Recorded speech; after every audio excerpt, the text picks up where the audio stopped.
Hey guys, it's QuickyBaby and welcome to Master of Orion. Well, at least Wargaming Lab's version of Master of Orion, the 1993 Simtex classic. Master of Orion is a turn-based science fiction strategy game that helped define a genre along with Civilization that has now become known as 4X. Popularized by Alan Emrich, standing for Explore, Expand, Exploit, and Exterminate. This marks a very interesting venture for Wargaming, as it's the first time that they haven't produced a World of Tanks, a World of Warships, a World of Warplanes, or even a World of Tanks Generals. But at least they're still playing fairly safe here, as they are working with a classic, so not too much can go wrong, right? I'm going to let you know in this review whether Wargaming has successfully branched out or whether they should try and stick to World War II based combat. So Master of Orion just went into early access on Friday, and I've already racked up probably about 20 hours of gameplay. So there are currently 6 different races to choose from, and there are going to be 4 additional races that should be released before the end of the early access period, which is meant to last for 3 months. There are the Alkari, the Bullrathi, the Humans, the Mershan, the Cylons, and the Sakra. So each of the 6 different species has got quite a detailed backstory. Let's listen to, for example, the Cylons. Under the supervision of the controller at Mentar, a sprawling network of Cylon communities comprise the Quanta. And if that voice sounded familiar to you, it is indeed Michael Dorn, who played Worf in Star Trek The Next Generation. And in fact, on further research, there are a hell of a lot of talented voice actors working in Master of Orion. I'm Mark Hamill, and I play the Alkari Emperor in Master of Orion. We Alkari are to rule over every horizon, even yours. It is the will of the Sky God. So from what I've been able to find so far, the Alkari are kind of like a semi-science-based and also production-based race. There are also the Bullrathi, which I like to call space bears, which due to their stature enables them to inhabit even the largest of planets with very high gravity, which causes a penalty to production of all of the other races. Then there are the humans, who are specialized in diplomacy and also counter-espionage, which is not currently implemented into the early access version of this game. Then there are the Mershan, a very aggressive race which specialize in invading their enemies' planets with enhanced barracks capabilities, enabling them to have more ground troops. Then there are the Cylons, but unfortunately not the same as from Battlestar Galactica, who specialize at researching things faster than their opposition, which allows them to accelerate their technology and eventually sometimes win the arms race. Then there are the Sakra, whose speciality is that they consume less food than the other races, which allows them to expand very rapidly indeed. But I always believe in advancement through technology, so I'm going to be showing you the Cylons.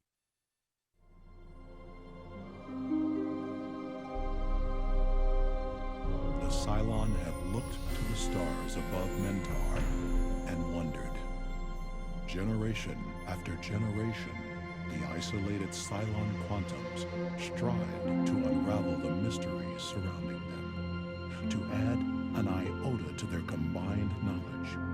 Now the time has come for the Cylon quanta to go beyond in their search for answers, to travel to the deepest reaches of the galaxy and solve the enigma at its core.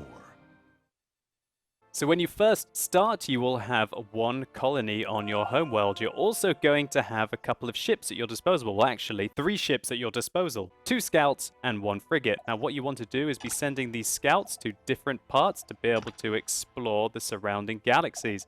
And this frigate is a little bit more important because that's the only thing that actually has any defensive capabilities. When you zoom out with your mouse wheel, you can see where you are in respect to the rest of the galaxy. And luckily, we're towards the center of it. Generally, I prefer being towards the middle than towards the outside, as you have the opportunity to expand all around you. But of course, this creates the issue of possibly being attacked by multiple factions at the same time. Whereas when you're on the outside, it's a lot easier to defend your borders. So as this is a 4X game, what's the first X? It's going to be explore, so we need to try and find out what the mysteries of the surrounding systems hold for us so we can try and find the best places to create our colonies. There is also a research system in the game, and once you enter it, you're going to be greeted by your advisor. Controller, our labs are staffed and ready to start researching.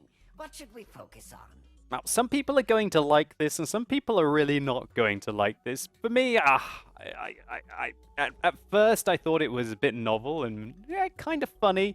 And then after a while, this little green bugger right here does get rather annoying, but not so intrusive as to be exasperating, unlike some of the voice acting as I'm going to be highlighting later. So if you've played the Civilization games, you'll be very familiar with the idea of there being research trees. Everyone starts here, the different nations have the different starting sciences, and then you're going to have to research all of these different aspects to be able to progress your species, finishing with evolving techs, which does net you a very decent score bonus if that's your kind of thing. You want to select government if you want to enhance your research and also your financial capabilities, physics if you want to try and focus on production, biology if you want to focus on the growth of your civilization, and engineering if you want to build up an almighty army and whoop some alien butt. I personally prefer to take biology at the beginning to grow and to be able to get more people working for me. So let's just end the turn, and then all of the other factions get to have their go. So here we have our first colony ship. A colony ship will allow us to expand onto another planet, which is the second X in the 4X genre expansion. However, before I decide where I want to send my colony ship, I'm going to use my scouts go and explore some of the solar systems so I can figure out if they're decent or not. Master of Orion has preset routes that you use when you want to go and explore the other solar systems. This is something that might be quite annoying for some players, but it does provide kind of a strategic aspect to some of the solar systems to deny access to certain locations from your enemies, and also to provide them to your allies. So one of the key aspects to your success in Master of Orion is micromanaging each of your individual colonies' production. Here we can see that we have 7 Cylons working at our disposal, and we can either get our Cylons to work in science, or we can get them to work in production, or we can use them to gather food for the colony, which will enable it to expand more rapidly. The production option is here, where you'll be greeted with a variety of options. At the start, I'm going to build some frigates so I can expand and also protect my borders and maybe also punish some of my enemies. However, I'm going to change my colony focus to be on food. But as we can see, the game also discourages you from simply zerging the focus. So these two gentlemen at the end here are only going to be gathering 2 food for the colony, whereas if I was to invest them in production, they would be gathering 4, which significantly reduces the amount of turns that it requires to build this frigate. If you click on this Manage Structures button as well, you can take a look to see where all of your improvements are located on your world, and if you want to, you can also scrap them if you feel that they're useless and they're also costing you too much money. So let's see where our scouts and frigates go and what they manage to find. One thing that you can do is you can click the move button, which moves all of your units automatically. Oh wow, we can already see that there are some space pirates that are warping into this solar system. That's a shame. We should probably get our frigate to go there and help out our scout, otherwise we're going to lose our scout and also then our detective capabilities. When you move a scout over onto a planet, then you discover how suitable that is for habiting. Hatbo Prime, as an example, is a medium-sized colony, but unfortunately it is radiated and it is ultra poor. But it does have a specialty of gold, which will increase the financial income if I decide to settle there. However, that is a rather poor planet and we're probably not going to bother to use it. One thing that's rather annoying is that what we can see here is that the pirates have actually decided to go one way while that frigate that we sent to go and engage them has gone the other, and so that means that they're not actually going to meet each other. New developments require your immediate attention. Oh wow, this is unusual. We have already found ourselves a space monster that is protecting this planet. That's a bit unfortunate. There's no way that very early on in the game that you can fight one of these space monsters and even hope to succeed. But generally what I found is that they do protect rather nice planets. And so by taking them out and then colonizing the planet, it can provide you with a lot of benefits. We managed to finish our first frigate at Mentar Prime, so we're going to send him to this location. We're also going to put him on guard. So he's going to protect against that frigate when it arrives. As these pirates seem like they're on the way to Mentar Prime, they're probably going to try and create a siege. So let's use this scout to go and visit this solar system. Maybe there'll be some planets that we can visit. And so far... Oh, controller, what was I going to say? Oh wow, that's a stroke of luck. Our scout managed to get within proximity range of Orion, which is the most precious planet in the entirety of the galaxy. However, Orion is protected by some very dangerous life forms called the Orions that prevent you from expanding to it immediately and just getting lucky and finding it. We're not going to be exploring that until much later in the game, as I can tell you those Orions are not a joke. So our frigate managed to go and take a look at Hatbo 2, which is a huge planet which has high gravity, So if I was to settle here, I would actually get a penalty for my colonists. This is the kind of planet which is very good for the space bears to inhabit, because that while its biome is poor, and it's going to be hard to grow a population on this planet, it's so rich that you would be able to provide a huge amount of production. However, oh well, doesn't look like Hatbo is the right kind of system for us. Let's send our frigate over here to see what we can find. This poor colony ship just doesn't quite know where it's going to be going. But here come the pirates. Let's end the turn, and it looks like we're going to have our first engagement in Master of Orion. If you want to know whether you stand a chance against your opponents, if you select your unit and then mouse over them, it tells you what your victory chances are. These space pirates are very weak at the beginning, and we're going to take them on. So there are two options here. You can either simulate the battle, which does all of it for you, or you can use a tactical engagement and enter Master of Orion's real-time strategy engagement. Such a dramatic entry for our frigate there, and there are the three pirates that we're going to have to take out. Alright, so we get a tactical overview, and here's our frigate here. We're going to select it, and we're just going to tell our frigate to engage the pirates. Now we're going to enter a cinematic mode. We can take a look at those pirate ships getting blown up by our missiles. Oh, headshot.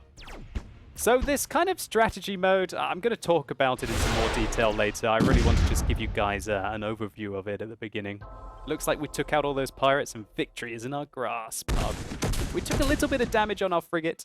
Later on, you can get shields and customization for the ships so you don't take quite so much damage. So Mentar Prime is protected. That frigate has done a good job. Now let's move him on into this Avalar system to go and explore it to see if it's worthwhile investing some colonists there. So we're not going to send our scout to its doom versus the space monsters. Look at that. We've got 0 chance of winning that engagement. We're just going to ignore them and move along. And wow, this Pandora. What is this Pandora's box? 3 different planets here. Maybe that looks like a good solar system to colonize. Okay, so our colony ship isn't really having much luck in finding anywhere. We're going to move our scout. And we're actually going to move our colony ship here as well, because it looks like our colony ship should be able to find somewhere to colonize. It's quite unusual to have not found anywhere that's any good this late into the game. Okay, so let's take a look at this planet. We're going to go and investigate what it's called. Wow! Thraxar Prime. That is a medium-sized planet. It has a swamp with abundant production value. That's a pretty good planet. I think that's worthwhile taking over. So let's tell our colony ship to go to Thraxar Prime, and we're going to have to wait a few turns before we build our first colony. In the meantime, we're going to get Mentar Prime to produce, I think, a research laboratory now. And soon, because we've had a lot of our Cylons working in farms, gathering a lot of food for our colony is going to grow. Here we can see the population cap, which is currently 7 out of 15. That's limited by how large the planet is. Lucky for us, Mentar Prime is a large planet, and so it can have a lot of population, 15. Later on in the game, that number does grow with some of the research that you do gain later on. Growing your population early is very useful because for every extra Cylon you get, you can have extra research, you can have extra production, or you can invest them in the food as well to increase your growth even further. So now our scanners have found an anomaly. These are very important to explore early on in the game as they can provide you with research which can give you the edge over your opponents early on and save you precious turns of research. So finally our colony ship has reached a viable planet. Here we go. Let's land our colony ship on Thraxar Prime and inhabit it.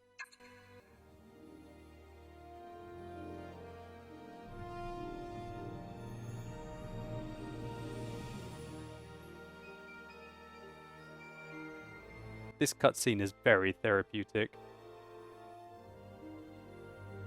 And they have done a great job at making it feel like when you at least land on the planets that you are landing in kind of achieving something for your civilization. So now I've shown you the basics of Orion, we've explored and we've expanded. I want to load some of my other saves at key moments in the game to show you some of the really cool features. Firstly, I'm going to show you the combat versus one of those space monsters. We're going to take on this eel. Here we go.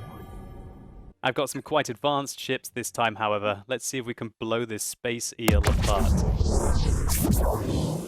I've got 3 destroyers. That's the upgraded version of a frigate. And there is Godzilla in space. Okay, here we go. Let's take it on. Okay, we're going to send in our sacrificial frigate to try and surprise our opponents. All of our missiles are hitting the space worm. It looks like our destroyers are going to kick its butt. Oh my word. Just a little bit more. Take it down. It's got 4 blocks of health left. It's managed to get through the shields of one of our destroyers. That's not good. Come on, destroyers. Face your missiles towards it and take it out. You've got to micromanage sometimes if you don't have side and rear-facing missiles. If you only have your missiles facing the front, you've got to make sure that you micromanage all of your different ships to be facing the right direction. Otherwise, you're not going to get a lot done. Once you kill this space eel, you're rewarded with, as we can see here, a very nice planet. Look at that. That is a 4 with regards to its size, large. It's an ocean one, so it's got plentiful food, and it's also got abundant minerals as well. Those space monsters quite often protect the most valuable planets which you can colonize. And that's quite a nice feature, as it does provide a boost to somebody who, for example, wants to focus on military, as frankly, you're going to have to be able to kill the eel first to be able to get these kind of bonus planets. Next, I'm going to show you all the different kinds of units in the game, starting with the smallest and working our way to the biggest. So here we have the frigate. It's an all-purpose early vehicle, which is very good for exploration individually and also for just stopping the pirates from harassing your nation. Then we have the destroyer, which is the first upgrade after the frigate. The first people who get destroyers generally have a hell of a lot of power, and these things will take down multiple frigates. We're probably talking about maybe 3, possibly 4 frigates will get taken out by one of these. One thing that's also very important about the destroyers is that they specialize at destroying the colonies of other worlds. If you get a bunch of frigates at an enemy planet, they're not going to be able to take that planet out. You're going to need some heavy firepower with nuclear missiles to be able to bombard the colony into submission, and that's what a destroyer can do. So generally what I found that it's important to maybe have like 2, 3, 4 destroyers with a bunch of frigates as kind of a meat shield for them. You just try and get those destroyers to your enemy's planets so you can be able to take them out. And just to show you what that looks like, I'm going to use 5 destroyers to attack this human colony. Here we go. Let's drop 10 nuclear bombs. Now there is some kind of RNG with this. It feels like it's about a 50% chance whether you actually do damage with your nuclear bombs or not. But you slowly then whittle down the amount of marines, the population, and the structures on the colony with your destroyers. Then you've got the cruisers, which are really the mid-game masterpiece. These things can take on multiple destroyers and provide a centerpiece to the mid-game fleets. Then you have your battleships getting bigger here again. Moving on up, next we have the Titan. I do like the Cylon design here. It's just that classic kind of alien flying saucer, right? These things are very powerful indeed. They take a beating and they dish out a beating. But there is one larger ship, and that is the Death Star, or as it's known in the game, the Doomstar. This is the destroyer of worlds. And you can literally use this vessel to blow up entire planets. And this is the most powerful unit in the game, taking out my final opposition in the galaxy. Woe to us all, when diplomacy and chivalry have come to an end. Cylon domination, buddy. Get wrecked.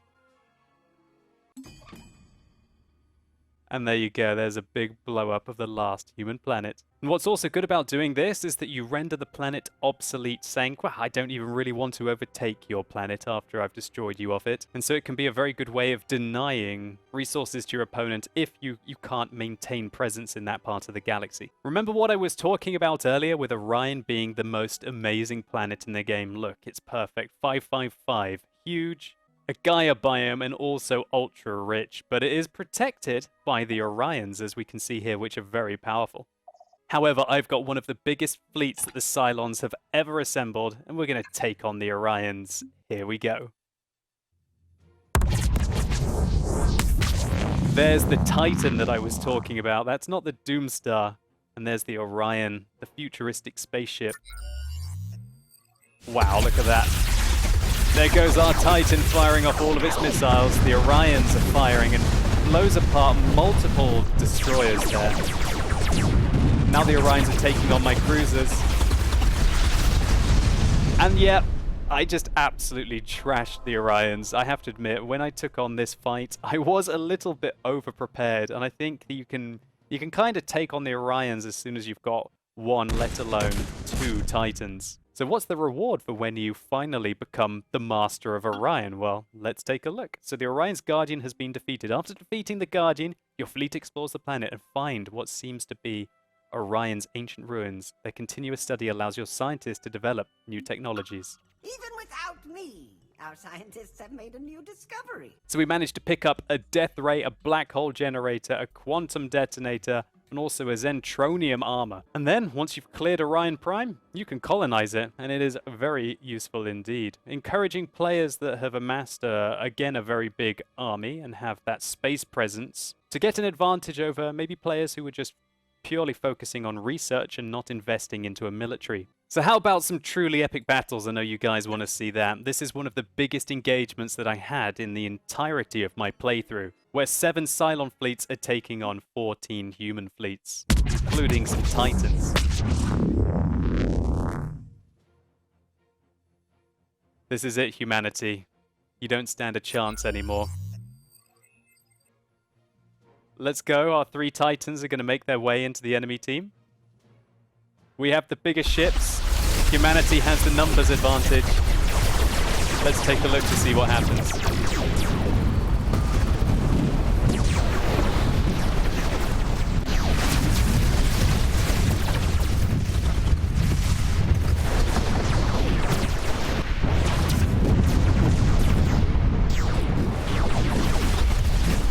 Come on, Titans, do your work! Gotta focus fire on their cruisers. Okay, they're handled. Black hole generator used. Sucking those ships into a black hole, keeping them stationary so that we can end them.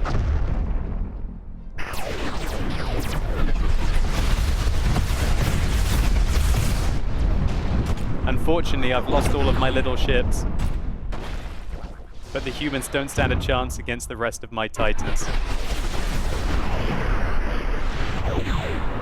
So there is some skill in the micromanagement, but really, to be fair, this is only a cool looking cinematic. So we lost all of our baby ships, but the humans lost absolutely everything that they had. That is their entire fleet eradicated, which will allow the Cylons to go on from here and pretty much dominate the galaxy. So for those of you who like to micromanage all of your different ship design, you can actually do that. For example, let's edit our Titan. Here we can see that there are core systems, specials, and there are weapons. Each of the vessels is limited by the amount of space, which is how kick-ass you can make them. As an example, if I was to take away lots of my plasma torpedoes here, we can see that the total space used is reduced, and I can use any variety of weapons to customize my specialization to be able to work the combat in a way that I see fit. Personally, for me, it doesn't feel too relevant in the single player, but I can imagine that when people very much get into the multiplayer of this game, that certain loadouts could prove to be very effective at countering how players develop, and probably the game will break down into some kind of rock, paper, scissors. One of my key tips to you guys is that you try and research shields as quickly as you can, as they are very, very useful indeed. Prevent your ship from taking any kind of damage against smaller opponents, that otherwise you would have to spend some time in a spaceport healing your ships. With their superior technology, the Cylon ended armed conflicts in the galaxy once and for all. Now, under their enforced quietude, they may finally continue with their investigations in peace. And so there you have it. We managed to win this campaign. And at the end of it, you can take a look to see how well you did on your scores and also against all of the other nations that you wiped out one by one. You can drop this down and take a look at how your armies developed compared to your opponents as well, how your colonies proceeded to develop. And I think you can see the order at which I decided to attack people in this playthrough. And this can be very useful for developing strategies in the single player and seeing how well different research patterns worked out for you. One thing you can also do here is click on a specific turn and it will ask you if you want to go back and play that turn. So if you want to relive any parts of your adventure, then that's a very good way of doing so, which I think is a pretty cool feature. And I guess here, that is going to be one of the greatest fights that I had against the Sakra. Here we go. Let's fight it ourselves. See if I can maybe show just a little bit more of the real-time tactical gameplay. So one of the key aspects for the tactical gameplay, I feel, is to make sure that none of your ships get overly focused at any one time. What I feel is best is if you hold back, try and invest your cruisers in maybe attacking some of the enemy's larger ships, and then go and get focused in once they've reached the center of the map. I feel like that is going to be the best way to do it.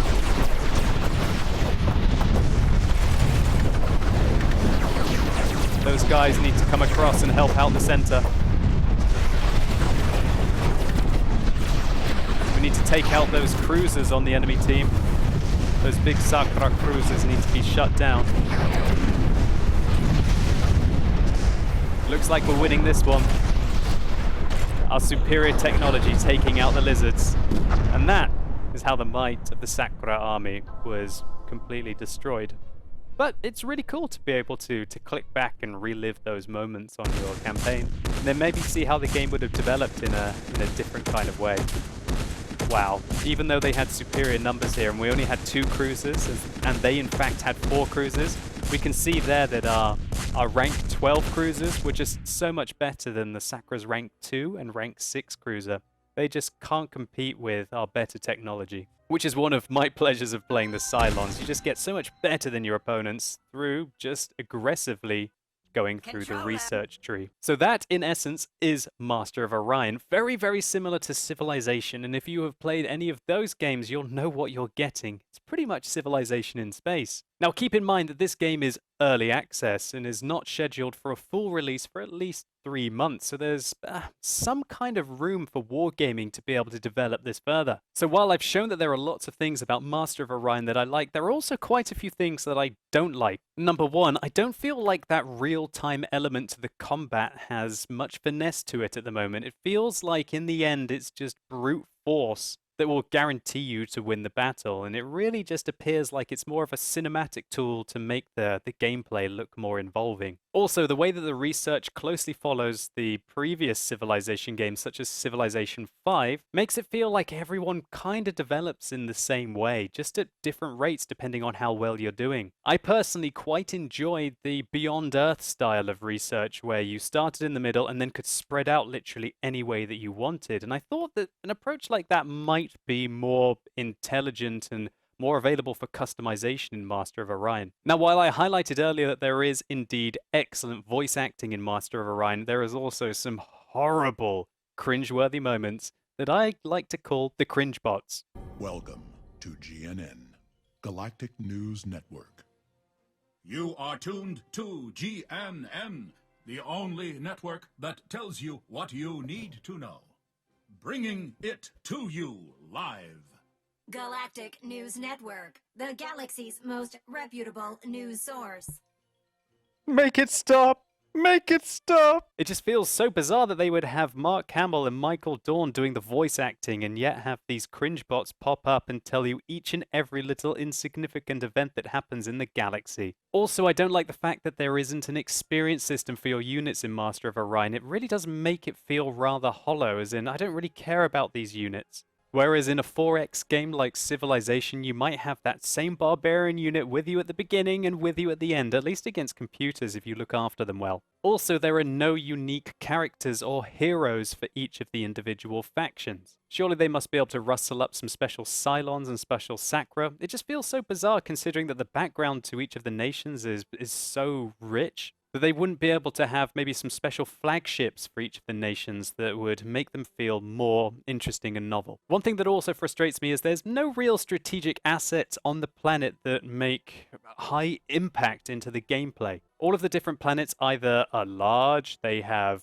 good growth, or they have good production. And there is another bonus at the bottom that will make them either better for earning credits, better at producing, better at researching, or better for food. But a lot of other 4X games provide you with unique resources that really do become paramount. They provide you with access to special units. They provide you with access to technologies. Anyone who's played the Civilization games and likes to play as the Egyptians will know just how important marble is, because it allows you to build your world wonders so much faster. Which brings me on to my next point about world wonders. It just doesn't feel like the nations are competing together from that kind of production standpoint. Fair enough, there feels like there's kind of a research competition, there's a military competition, there's an expansion competition, but there's not really that kind of production competition that would provide a nice little perk and benefit to the gameplay. One thing as well that I didn't like is that there is currently a 500 turn limit to the game. Now, don't get me wrong, 500 turns is going to take you the best part of half a day. But it just feels like they've put it in there because they only want a certain amount of turns memorized because you want to jump back to the individual turns at the end of the game. Surely that can be expanded a little bit, but I can understand also if it does have gameplay or core fundamental implications for their engine. I also think that while the background to the different factions and the voice acting is rather nice, they kind of all feel like they do the same thing in the end. I think that really was an opportunity for Wargaming with Master of Orion to show the differentiation between playing each of the different nations. Something that isn't really even done well in Civilization games, and it might have given Master of Orion a chance to be novel. One thing that I should also highlight is that the planet management is just frankly messy. This whole manage structures button, and then you see them all over the place. You have to kind of click for them to find out where the one that you might want to get rid of is. It's just a very awkward system, and it feels like they've just put this in here so you feel like you're placing the structures on your planet. While I think that it's a cool idea from an aesthetic point of view, it just provides no implications for the gameplay. And frankly, I'd rather have a drop-down list on the right so I can just delete the structures there. And unfortunately, I kind of feel that this planet management system sums up Master of Orion for me, well, at least this early access release that we have.